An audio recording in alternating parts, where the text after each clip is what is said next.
Welcome to another episode of Down the Barrel Podcast with Jimmy and Deano. And sometimes Jared. Down the Barrel Podcast is brought to you by the Minnesota Deer Hunters Association and wolf.report. Wolf.report, a platform dedicated to elevating the voices of Minnesota hunters, trappers, and outdoor enthusiasts. Join us in advocating for responsible wolf management in Minnesota. Share your reports, photos, and stories, and together we will ensure that they are seen by all. The Minnesota Deer Hunters Association, protecting the future of deer and deer hunting through habitat, education, advocacy, and legislation. All right, it's after Christmas with Down the Barrel. I am here with Jared today. That's right. We are missing Deano today. We are. He was not. I think what's happening is, since we're so close to 2025, that his wife isn't going to let him do it this year. Yeah, I think his resolution, New Year's resolution, right, was to hang out with us less. Yeah, to be a better person. Pretty much. And not hang out with us. He was getting sick of all the paparazzi and the autograph requests. I get it. I get that all the time. So no Deano today. So this podcast is probably going to be one of our better ones, if not the best of every podcast ever. Really? Yeah. No Deano. So we should have found some like a bum on the street to come fill in for him. I don't think anyone would notice. Like if we found the most illiterate person in Grand Rapids, right, and just plopped him in that seat and just mumbled a little bit, everyone would think Dean was here. Right. It's like Dean was actually pretty good tonight. But anyway, we haven't recorded anything since before Christmas, so we hope you had a great Christmas. You got some sweet presents. How was your Christmas, Jared? It was good. Yeah. Had a couple of them. Really? Yeah. You know, my side of the family, my wife's side of the family, and then just us and the kids as well. Yeah. Were you down south for Christmas or? Down south for a couple days before Christmas. Okay. Kids had some surgeries down there. So we went down for that and then did some family Christmases. And then Christmas Eve and day we spent at home with the kids. Yeah, it's always nice to have a somewhat peaceful Christmas at home. Yeah. Yeah. It's nice to be able to, have your own traditions and everything. Yeah, I think that's important to start your own traditions. Yeah, you always got, because I did the same thing. Obviously, mine were all up here, but Christmas Eve, we do the Weiss family, and which is always nice to see him because we honestly don't see him a whole lot. And Christmas Day is kind of reserved. That's Christmas morning. That's us. And then I visit my sister usually. Yeah. Mm-hmm. You guys have any good traditions that you always do? I don't know if you'd call them good, but we do have some traditions. Nothing exciting. I mean, obviously we open presents on Christmas Day. I'm a stickler about Christmas Day. You have to celebrate Christmas on Christmas. We get up. I let the kids get us up early because I used to be the same way. And we open up presents and just kind of relax and let the kids do that. And then maybe take a nap. Yeah. Yeah. And then Christmas Eve, like I said, is reserved for the other side of the family. And that's usually when I have most of my fun. There you go. Mm-hmm. Yeah. If you feel what I'm laying down, I have lots of fun that day. Yeah. I got a few texts from you. Oh, really? Yeah. Okay. I hope I said Merry Christmas. I think that was in one of them. It was implied at least. Awesome. How about you? You guys got any really cool traditions? Like any? Yeah. Well, one of my favorites, since we started having kids and kind of doing our own Christmas. When you say we, you're talking about you and your wife, not me and you, right? Correct. Okay. Yes. Thank you for clarifying. Just wanted to say. We're both Polish. Right. And so we decided that we would do pierogies for Christmas every year. What is a pierogi? It's like a dumpling almost, but okay. But, yeah. I think you've shown me that. Yeah. Kind of the traditional ones are potatoes and cheese inside this dumpling. And then you do the caramelized onions on top with some sour cream. It's very good. But nice. Yeah, so we made 80 pierogies this year. Damn. Yeah, kind of had a mix of the traditional, and then I did some venison pierogies. Oh, Actually bit into a bullet on one of Really? those. I did. I thought I sent you the picture. Maybe not. You might have. If you sent it on Christmas Eve, I can't guarantee I saw it. Yeah, that's a good point.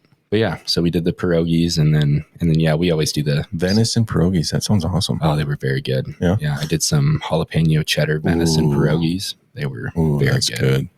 That's nice. We actually changed it up this year for Christmas Eve too. We usually do the whole turkey dinner, pies, BS.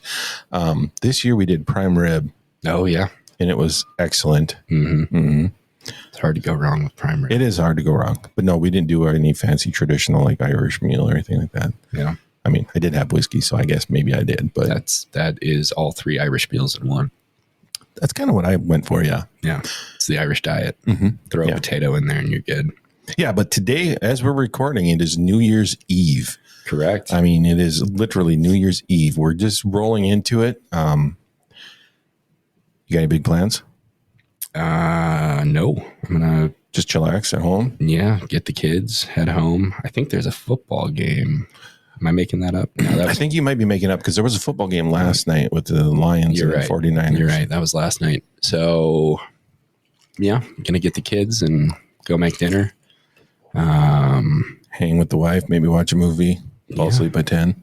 Pretty much. We'll do that thing where you like pull up the YouTube clip of the ball dropping from last year and you play it at like 8:00 for the kids. Yeah. For the kids.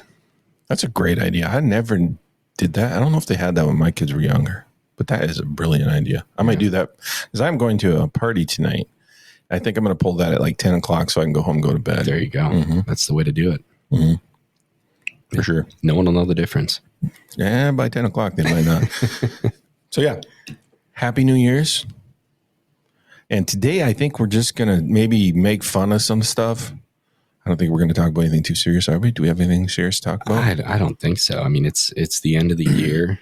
It's kind of that time to just make fun of things. Yeah, I know we have a bunch of funny Facebook posts and whatnot, which I guess if we had to pick a subject for this episode, it would probably be making fun of Jared episode, because I think most of what we're going to talk about tonight via the social media post, I think it was people making fun of you. Yeah, but I would love to make fun of Dean as well, since he's not here to defend himself. God, I think we definitely have to do that. And I'm very good at that. Yeah. But I have to make sure I don't go overboard with it because I don't want to get kicked off YouTube or anything. Yeah, there's a few things about Dean that should be said, but probably better off if we don't say on air. Yes, but if you send us $5, we will let you know what we're talking about. Just give me a phone call. Call me at the office. I'll let you know what I really think about Dean anytime. Right.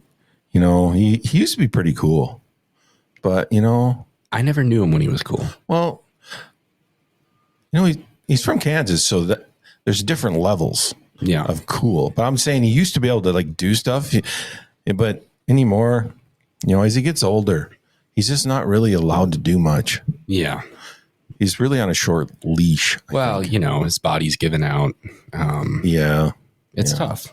I feel for the guy. As you get elderly, that's just the way of the world. But they do have medications, and I've been trying to get him to, take care of himself better. Yeah, they got ointments and creams. And creams for all of his ailments. I knew I should have got him a Christmas present with some ointments. But yes, like we said, it's just me, Jared. Dean's not here because he's at home wishing he had ointments. Probably making dinner, doing some sweeping, or I don't know what he's got going on tonight. Yeah. But I just want you guys to, if you're hearing this, make a comment. Wish Dean your best. Let us know what you think Dean is doing. Yeah. And if you have like a secret ointment for elderly people, let us know. Or if you'd like to advertise your ointment on Down the Barrel podcast, that's another one. Let us know because Dean will use it. He needs it. He might be here if he had your ointment. Anyway, where do we want to start, Jared? I don't know. I feel like we've said everything that needs to be said. I doubt it. But anyway, I think what we need to do is revisit a certain person's post on Facebook. And on that post, I'm not even 100% sure what it was about. And I don't think it even matters anymore. But you were brought up an awful lot. I think there was a picture of you when you were 16, right? I don't remember exactly how old I was. You were young. You were much younger than you are now. I was not an adult. Right. You were a young man. You had some longer hair, which I'll admit, when I was that age, I did too. But mine was called mullet. I mean, it was a sweet mullet, though. I can't say that word. It curled on the back. Yeah, it was pretty cool back then. But your hairdo was actually cooler than mine. But anyway, this certain person, who we will not name because we don't do that, posted a picture of you, as this person tends to do. It's the same picture. It's a very nice picture of you. I'm sure your mom loves it. Maybe your wife loves it too. I don't know. I don't know either. And so the first time that this picture of me was posted, I was a little confused. Where did this picture come from? Right. Obviously it's me. And I remember that evening. It was a family Christmas, actually. Okay. When that picture was taken. So it's seasonal even. Right, exactly. But I could not tell you where to find this picture. I have looked everywhere. It's not on my Facebook, which is private. It's not on any of my family members' Facebooks. And so basically when I had to do a response video a while back to some allegations about me from this same individual. And so I wanted to use that picture in my response video. And in order for me to get that picture, I had to pull up his video and take a screenshot from there because I can't find this picture of me anywhere. So you're saying this person has some heck of investigative skills? Apparently. It's like almost like they're former law enforcement or something. Almost. It's like, where did they dig that picture up? Maybe out of like a yearbook or something? If that's in a yearbook, I would be surprised. But anyways, yeah. So it's a great picture of me. I don't think it's bad. But some people think it's a little different. Yeah. So do you want to read a post? Read the very first one about you. Oh, a comment from about you. Yeah. This is about Jared. Yeah, I can try to pull some up here. If you got one. They get better and better. I know that. Well, there's just the first one I'm seeing here is Jared needs a ride to the train station. And in reference to the Yellowstone TV show? I would assume so, yeah. Which I believe I've only seen the first season and a half. I haven't even seen that much. And I believe that is a reference to they drive him up this old dirt road and throw him off a cliff. Oh, is that what it is? I often wondered what that was. Drop him at the train I figured station. It was something to do with killing or beating up or something like that. Yeah. So this person is saying you need to go to the train station, so you should be thrown off a cliff, basically. I guess so. I think this person watches too much TV. Maybe. I don't know. I don't know why I deserve to be thrown off a cliff, but I can think of a few reasons. But they don't know those reasons. No, they don't have the inside track. Yeah, I hate this word, but the intimate knowledge of me that you have. That's going to be on the next post now. And I don't care. Yeah, but no, there's another good one here. Let me see. Let's hear it. That chick looks like a barista. That is awesome on so many levels. I first want to say, I don't know what a barista looks like. And if I did, I don't think I would picture you. Well, honestly, I think that comment is just amazing. Really? Because you want to be a barista? No, I think the comedy behind that comment, it's in good taste. Because he called you a chick? It's all good. It's all good. There's nothing wrong with that comment. No. I've never been a barista. You've never been a barista? I think that's the people that like make coffee or something. Is that what it is? Yeah. I don't know. I think there's this stereotype that all baristas are like chicks. Super liberal feminists. Oh, that's what he's getting at. Yeah. And I think that's what he's going for. Right. What worries me is this person knows this terminology, like barista. I thought it was like, you know what I call them? People that work at Caribou Coffee. Right. Yeah. The coffee person. Right. Coffee person. Right. Barista. Come on, buddy. Tell us what you really feel. Oh, man. There's so many. And this is all from one post. It's all from one post. Yeah. Let's hear the next one. Well, and we should probably say what the post was. I don't even remember what it was about. It was about wolves. Yeah, that topic. Basically, how once wolves are delisted in Minnesota, which I think is much more likely under a Trump Right, and I think everybody agrees on that. Yep. So I think this is in reference to that being kind of inevitable, right? That wolves will be delisted federally. And so this is saying that once they are delisted, Minnesota has an active management plan. Yes, they do. The plan was worked on and approved by Jared, the executive director of the Minnesota Deer Hunters Association. Wow. It goes on to say, under Jared's plan, Minnesota needs to expand the wolf population from about 2,700 to 3,000 before Minnesota can actually have a wolf hunting season. Really? So let me ask you, Jared, how did you come up with this plan? Years and years of grueling research. And so what year did this plan come out, by the way? That's great question. So the plan, I believe, was published November of 2022. Really? So 2022. So you've been working on it that whole time, huh? Right here in Minnesota. Well, so I moved back to Minnesota and started with MDHA January of 23. Oh. So the plan was released before I That's crazy that they would reach out to you in Colorado. You're right. And ask you what you thought. And well, it was a true honor, really, to be. I can imagine. Some guy running an education center out in Colorado, and the Minnesota DNR calls me up one day to get my thoughts. Right. What do you think we should do, Jared? Yeah. We want you to develop this plan for our state.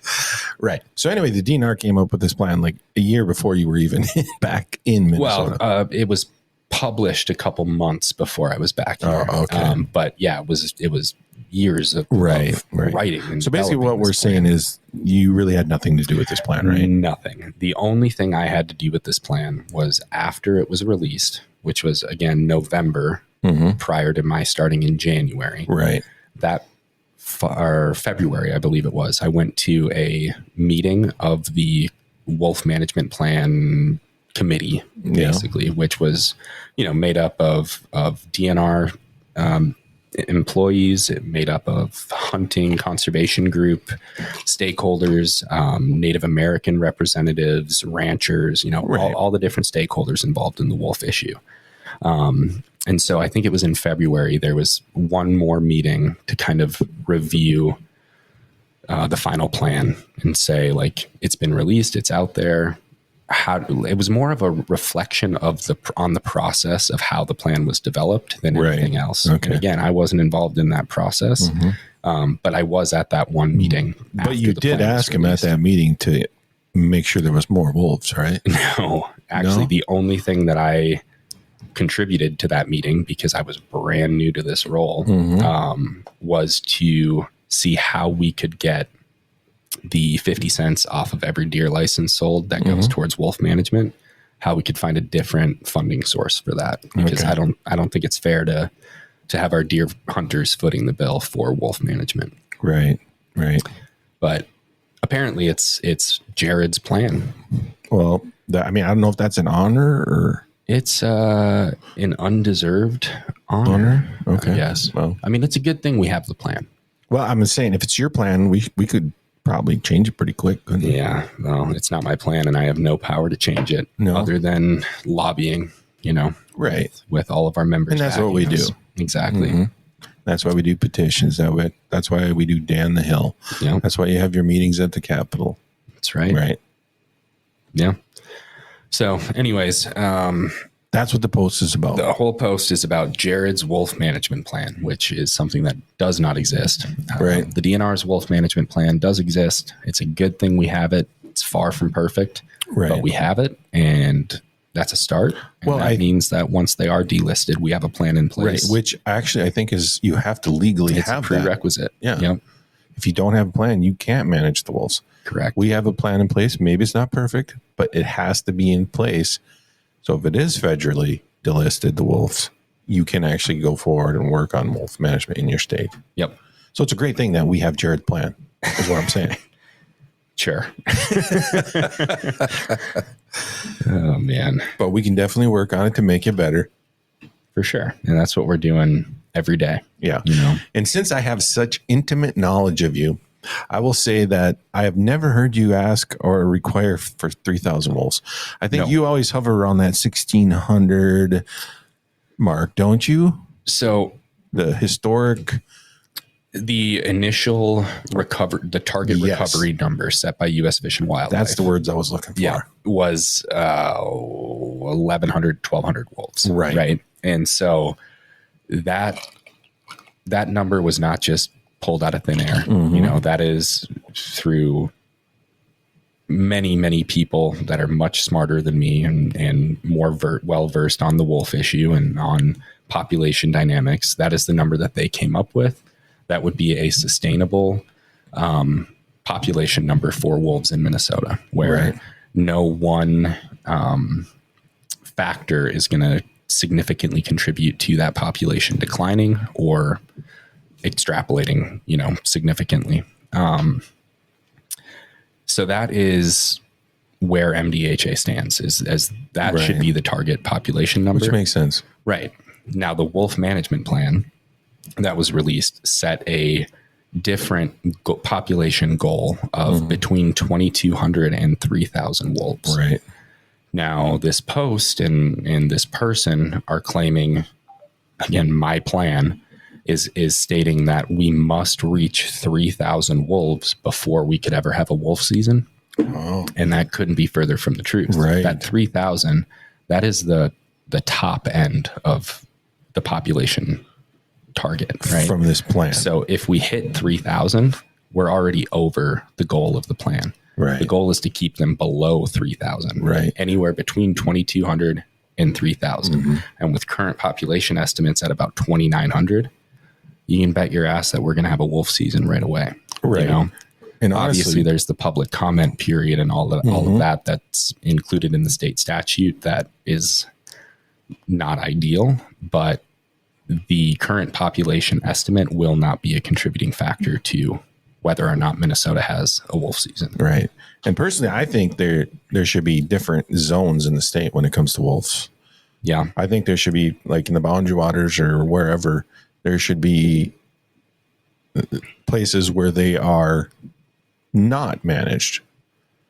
But I think in the places where you have the issues with that human wolf interaction, which is a large part of the state, then that's where you manage them. Right. So I think that needs to be clarified in any wolf plan that you come up with. Well, and if you look at, again, the different stakeholders involved in this, you know, ranchers cattle farmers are a huge part cattle, of that. Sheep. Yeah. And their inability right now to manage wolves that are killing off their livestock is a huge issue. And so just having them delisted federally, Minnesota law allows you to already protect states you can protect your livestock, your pets, and human life, right? But federal law supersedes that.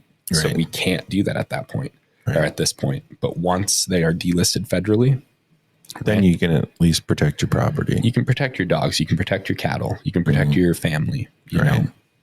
So that alone is huge. Yeah, that will be huge, I think, for the ranchers, definitely. And then obviously we look at things through a hunter's lens, which, you know, you could talk for days on that subject.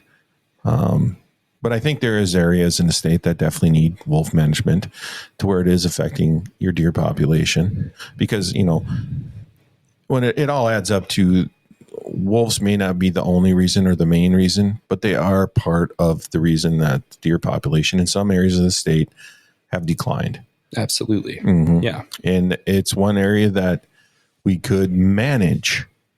You know, we can't obviously manage winters. No. That's out of our hands.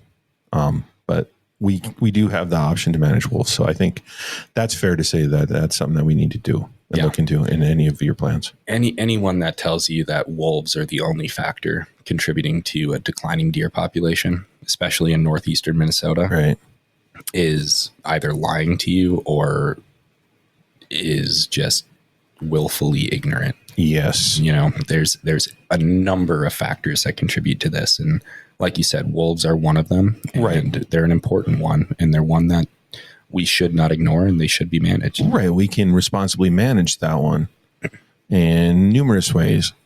And there's just certain aspects of the equation we can't. And I think most anybody would understand that.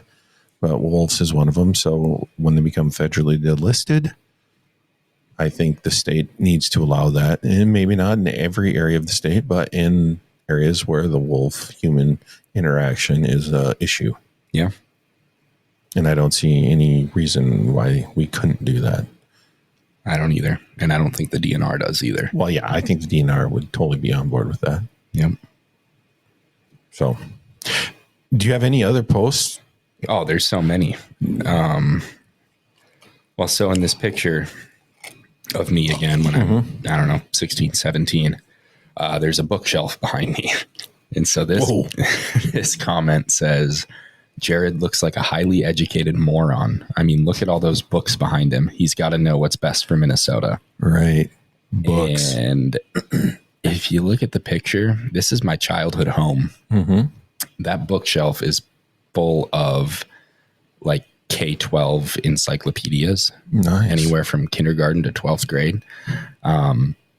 So if those books intimidate you, I don't know what to say about that. Something. I mean, they're literally kids' like you open them up and they're picture books. That's just liberal propaganda, Jared. You're right. I bet there's big words in I have books. read a lot of books. Right. You know, I do have a master's degree. Oh, so you're just digging yourself a hole. No, Apparently. See, I was wondering but about those that. books didn't get me that, you know. No. Those books, They were a barely completely made it different through set of fifth books. grade.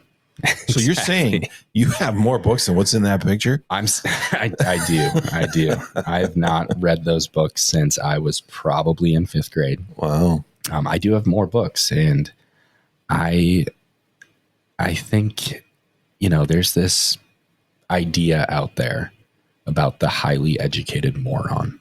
Mm-hmm. And I'm sure there's a few cases that exist, you know. Oh gosh, there always is, and that's probably always been the case. But this stigma of education creating morons, right, is just, well, I think you have to incomprehensible. Define moron. I think that might be, what does this person call a moron? What does this person call a moron? And then I'd like to maybe have some type of contest. And I don't know what that contest would be, but yeah. But maybe somebody thinks you're a moron if you don't know how to, let's say, change spark plugs on a Ford pickup truck. Right. Which I know you know how to do. I do know how to do. And you also, book stuff. Now, don't make me do it on a Chevy, but actually, I think it would be a lot easier on a Chevy. Fords are tough. So, I mean, that's what I'm saying. But that's what these people probably don't know about you is your dad is a mechanic, right? Right. You know, So- it's the book smart versus street smart. Right. I think that's what they're getting at, but they don't really know that, I mean, don't get me wrong. I hate to say anything nice about you, but you are street smart too, if that's what you want to call it. Well, I appreciate that. And I will say, I will admit right here, I guess on air, even though it's recorded, I have a bookshelf. Do you? I do. And do you have books on it? I do have a lot of books on it. Nice. What's your favorite book on there? It's probably like a hot rod magazine or something. I was thinking, like, what is it? 1 foot, 2 foot, red foot, blue foot. That's probably on there. But no, I do have some books. Most of mine are a little different than encyclopedia, but I used to love encyclopedia. I remember that reminds me of a story when I was probably 12, 15. Back in those days, encyclopedia salesmen used to show up at your house, right? Well, this guy shows up at my house when I first moved to Grand Rapids, and I'm from the sticks. I don't know. I was being nice. This guy wants to talk to me. Come on, mom and dad aren't here. Nowadays, you'd probably go to jail for that. But he comes in and he lets me order a full set of encyclopedias for like $600. And back then, that was a lot more money. So yeah, mom and dad were not happy. Needless to say, I did not get those encyclopedias. But how did this guy come in the house and let me order them? I don't know. But anyway, yeah, I love encyclopedias. Is what I'm trying to say. Right. And and you know, this job is, a lot of it does revolve around big game management. You know, whitetail deer management. Right. Am I expected to be the expert on that? Absolutely not. You know, we have many partners and field researchers that do all this data collection and everything. Right. But am I expected to have knowledge in that area? Absolutely. And so if you go into my office right now, I have, what do I have? 3 bookshelves in there. Right. And, you know, there are books, like there's an entire shelf that is big game management, you know, the field guide to big game management. And so it's important to be educated on these issues if you are, or on these phenomena, if you are working in that field. Right. If you're going to have conversations with people that do this on day in and day out, you're going to need to know a little bit about, you know, that field. Exactly. When you go sit down with the DNR roundtable or whatever you guys want to call it. Yeah, it's coming up and you got some guy that's dry as all but get out, but he's smart as hell. That's talking about some of these terms, these issues, these practices. You need to kind of know what he's saying. Otherwise, you're going to end up making a fool of yourself on Facebook. Right. Yeah. Which happens, and we see it often. We do. It's a lot of fun to see, actually. You know, we do get a kick out of it. I'm not going to lie. These posts, particularly about you, which is unfortunate, but they do seem to revolve around you a lot. Yeah. I mean, we should have like a drinking game to where like every time you're mentioned in certain posts, you have to drink. I don't think our livers can handle it. I don't think so either. I mean, because there's how many of just on that one post about you. Well, there's another great one right here. Let's hear it. More wolves, more open borders, more crime, more drugs, more taxes. What else am I forgetting? Tacos. Jared has to go. You're forgetting tacos, buddy. We need more tacos. So you were for open borders. Apparently, I don't know how that works. My job entails wolf management, which it does. The border crisis in the U.S., crime epidemic in the U.S. I knew that was your fault. The drug epidemic in the U.S. and taxes. And apparently a few other things he's forgetting. And I have to go. I wonder if they understand that you're actually the executive director of the Minnesota Deer Hunters Association and not actually the governor of the state or the president of the United States. Yeah, I don't know if they read. I don't know if they read the name when they voted. When they filled out their ballot, they probably just, you know, filled out R or D. Right. And maybe they think that I am the president. I'm starting to wonder because if you can control all that, man, we could do so much. Oh, so much. So much more than we do. Down the barrel will be my, what do you call it? Communications director. Well, yeah, basically White the press House secretary. White House press secretary. Yeah. This is where you're going to get the information. This is where we're going to change things. We're changing the border rules tonight. We're probably around 10:30. Check back. We're going to come up with all kinds of good stuff. The smarter we get tonight, the more ideas we're going to have. Right. So anyway, you're responsible for the border crisis, crime, drugs. I think they just like to pile on anything, really. I mean, what else could they blame you for? Well, whatever buzzword comes to your mind. Right. You know, it seems to have a lot to do with they think you're a liberal Democrat, whatever other word goes in there. Yeah. And it's, I don't think your job has anything to do with politics, does it? Well, the lobbying piece. But you don't do that, do you? I mean, you talk to our lobbyist. No, I do go to the Capitol a fair amount. Right. You know, meet with legislators and try to move our agenda for our members' agenda forward. Well, yeah, but that's just our agenda. That's not really. Yeah, I'm by no means a politician or an elected official. Or do I work for the DNR, which a lot of these posts seem to think I do. Right. I always find that interesting that they always say that, like, MDHA has not allowed wolf management in their 40-year history. Yeah. It's like, I don't understand that. It must be because the word Minnesota's in the title, right? So if it was just like your local Deer Hunters Association, maybe that'd be better. Maybe. They wouldn't think you were a state organization and you were the president or the governor. Yeah. I don't know. Either way, people need to do a little more research. It'd be helpful. Maybe read a book. A book helps. You know? Even some. And I know it's hard because they're just full of the most words. but power through. Power through. Pick a variety of books too. Yeah, throw some fiction in there, Right. Fun. I get it. I love Hot Rod magazine. But every now and again, just question what you read, particularly on social media. Because if you don't, I'm going to start posting some really good stuff. Did we even read the best ones on there yet? I don't know. I just moved on to another post. We have another post? I'm just kind of scrolling as we I think any here. post you pick from that particular page, they're going to mention you. That's true. Yeah. And they're usually pretty damn funny.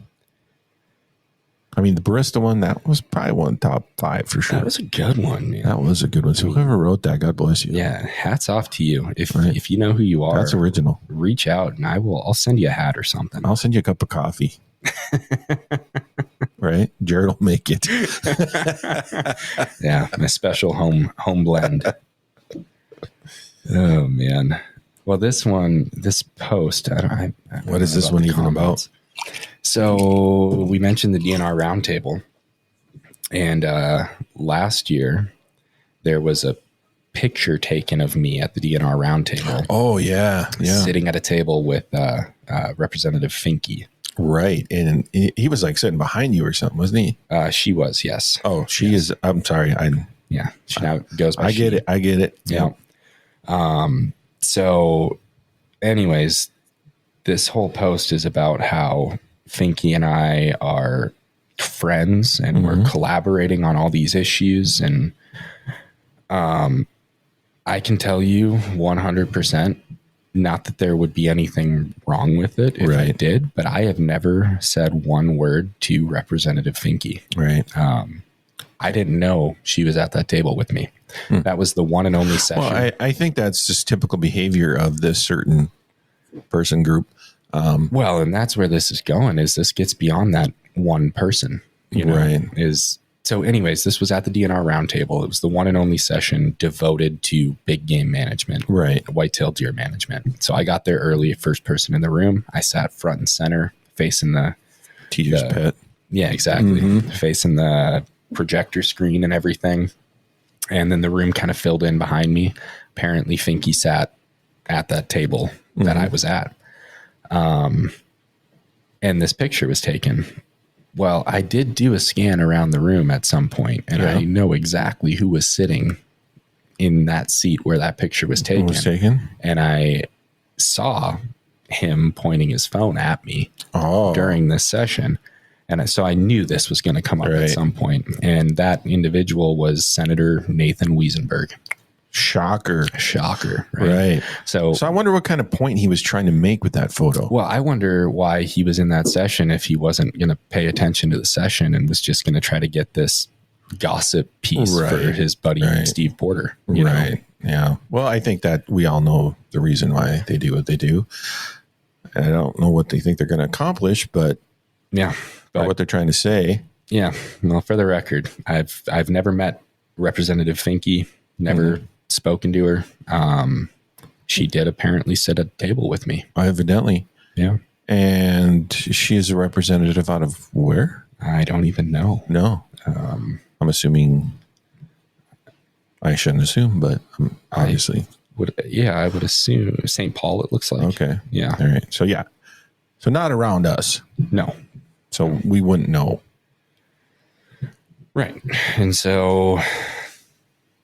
Either way, I think, there was definitely some, I don't know, what's the word? Tomfoolery. Is that a word? Yeah. I think they used to use it back in like the 1910s. Shenanigans going on there. They were trying to get some stuff on you. Right. Because I think a lot of the time they like to throw you in that, I don't even know what the gender fluid crowd. Yeah, which I don't quite understand. LGBTQIA. I don't keep up on it. But yeah, and not that there's anything wrong with that. I think we have to say that. Right. Yeah, nothing wrong with it, but that's not, you can have your own opinions on LGBTQ rights. That's me as the executive director of MDHA. That has literally 0% to do with anything that I do. No, I don't think we've ever brought it up at MDHA. No. Right. But for some reason, this group thinks it's important for. Well, they think because when I was 17 and had long hair that I'm a member of that group. And I guarantee none of them had long hair when they were younger. Right. Because I did, and I'm about as redneck backwoods as it gets. Yeah. And so I don't see anything wrong with you having long hair. I mean, I'd have long hair now if I could. Right. But I'll fill out. So much for that. Although I could probably still rock a mullet. So yeah. Anyway, these posts are funny. I'm sure they rub some people the wrong way. Speaking of rubbing people the wrong way. Yeah. We haven't brought Dean up in a while. I just, it's a touchy subject. I kind of look at this chair beside me and it's empty. And I don't know. I think we're going to have to find somebody to fill it. Yeah. Somebody that's allowed to leave the house. Someone who's not under house arrest. Right. So if any of you guys want to fill Dean's spot, let us know. You have to be able to grunt and mumble every now and again. And for the record, he is softly caressing the seat cushion. I know. It's while like he's saying this. I know. It's like there's usually a body here. It's just a void. And it's like I haven't seen him in so long. And I don't even know if he's coming back, honestly. Lonely. I think he's got so many house projects to do. I'm never going to see him again.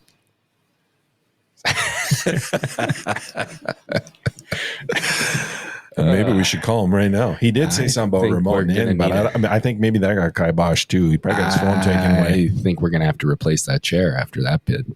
Right? I mean, we'll get you a new chair. Anybody that wants to fill in here? Yeah, this one has a hole in it. Yeah, I don't know what we're going to call it because it's down the barrel with Jimmy and Deano. So it's got to sound good, whatever your name is. I mean, we could do Jimmy and Jared. I mean, that doesn't sound bad. Jimmy and Jared. It sounds less like a breakfast sausage. I do like Jimmy Dean sausage, though. So, I don't know. So I think this episode will release, what is it? It's New Year's Eve. I might even get it out yet this week. We'll see. And then I know coming up, Down the Barrel has an international guest. That's right. Coming up in a couple weeks. Coming all the way down from Canada. A wolf hunter. We're going to be talking wolf hunting. How dare you? I know, right? How dare I? It's legal up there, though, so we can talk about it. The Canadians do have some things going for them. They have great hunting and great fishing. That's right. Yeah, this guy does moose hunts, wolf hunts, and I think that's what he was just finishing up right now is his moose or his wolf hunts. He seems very successful, so we're going to be talking to him, and I'm sure we have other guests lined up. I just can't think of them right now, and I apologize if I forgot about you. I'd make up something right now, but I can't think of anybody even famous to say we have on. Maybe we should get Finky on. Finky, there you go. Yeah, or Bruce Springsteen. He's coming on next week. Isn't he like 85 years old? Yeah. Wonder if he's for wolf management. We'll find out next week. We're gonna next week with Bruce Springsteen. Does he support wolf management in Minnesota? So what else is coming up with MDHA and Down the Barrel or Wolf Report? Yeah.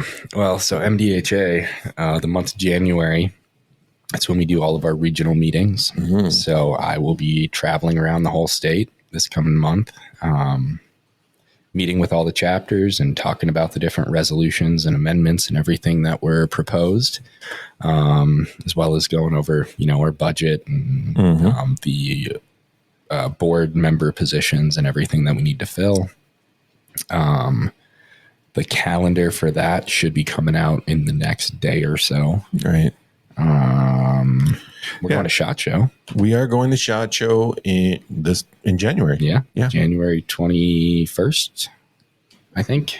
So MDHA will be represented in Las Vegas at SHOT Show. That's right. So if anybody wants to talk to us, let us know. We'll be visiting you. That's right. Gonna hit up our current partners, Weatherby, Mossberg, Christensen, and many more. Many more. Many many, many more in Las Vegas. It's going to be a good trip. Yeah, should be a lot of fun. So yes, regional meetings. If you want to learn more about MDHA, how it works and what we do and all that semi-boring stuff, hit up your regional meeting. I usually go to the one in town here every year. It truly is the best way to hear what to expect from the upcoming legislative session, to hear what issues we're going to be voting on in February, and to really get that information that you need to make an informed vote, because that is the best way to inform your vote and express your voice within our organization. Right. Yeah, it's a lot of information. It's not necessarily a place to have a debate, but if you want to get a lot of information, it's a good spot. Yeah. And, sometimes there's a little bit of debate too. Well, there's always a little bit of chatter. Some food and some drinks. Right. Because I think this year, the one in town, is it still at Rapids Brewing? Rapids Brewing. It's always a good place to go. I like going there and grab yourself a old fashioned and sit down. There you go. Listen to some stuff. And another thing that we have coming up in 2025, and we'll just talk about it here for the first time.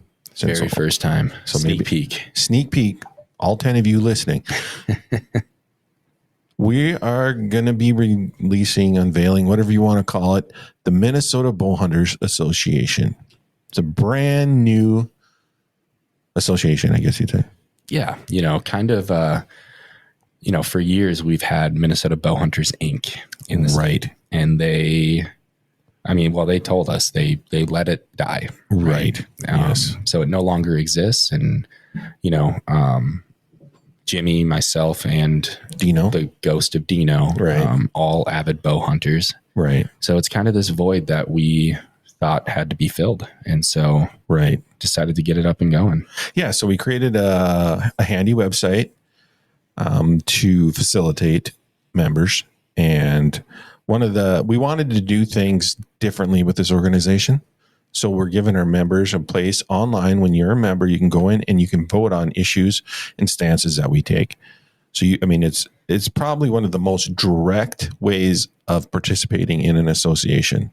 We want to empower our members and hear what you say. We're going to get your input as often and as easily as we can. So coming out this January, we're in the testing phases of some of the technology right now.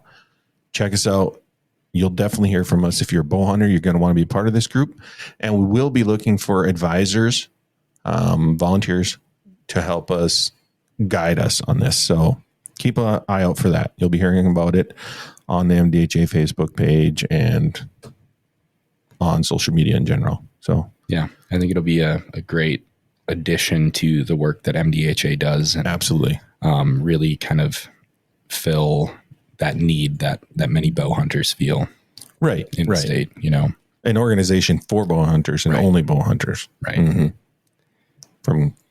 It's going to be great. Check it out. We should be out live in the next 2-3 weeks. Can't wait. Yeah, it's going to be cool. Other than that, Jared's going to go home and chillax with the family. Yeah, I got to go, feed the pet wolves. Yes. Check your breeding program. Yep. Write some more laws called Finky and see what she thinks. Yep. I'm going to see who I can find to replace Dean. I'll probably be posting that job later tonight. I'm not sure what website. Job description has pulse. Has pulse, can mix a drink, and grunt every now and again. Yeah.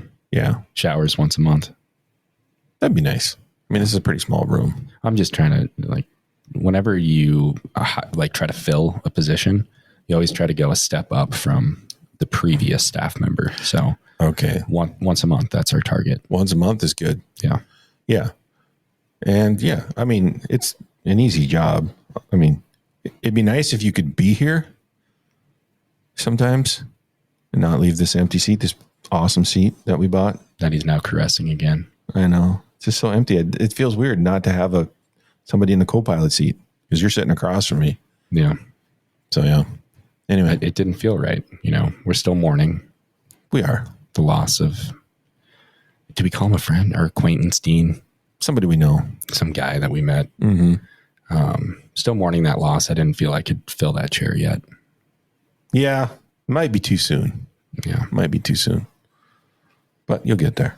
You'll get there. Someday. All right. So I think we'll cut it here. I think so. This was a special New Year's briefing. Yeah. Next year, 2025, with Down the Barrel, we're going to be here all year. We're going to change a few things up, but nothing crazy. You're going to hear a lot more from, well, me and Jared. I'm not sure if Dean will be around, but but we're still going to be, we're going to have some great guests. We got some big stuff planned. So keep listening, subscribe, like, follow, wherever, whatever, share. We appreciate it. And I guess we'll see you next year. Yeah. Happy New Year's, everyone. I hope you had a great holiday season. And we hope you got a deer this year. Can I say peace out? Sure. Is that too weird? Is that I old? mean, What do the kids say nowadays? I don't know. My daughter says Riz a lot. I don't know what that means. Riz. I'm not sure what that means. Well, I guarantee you, if you don't know, our listeners don't. That's very true, actually. So I can say whatever I want. But I don't want to. So peace out. Yeah. Later. The Minnesota Deer Hunters Association has been building our hunting and conservation legacy over the past 40 plus years through habitat, education, advocacy, and legislation in Minnesota for Minnesota. The Minnesota Deer Hunters Association and Wolf Report proudly sponsor this podcast. However, please note that the opinions, topics, and guests featured may not necessarily align with the views, beliefs, goals, or missions of our sponsors. The views expressed by Jimmy and Deano and podcast guests are solely their own and do not represent the Minnesota Deer Hunters Association and Wolf Report.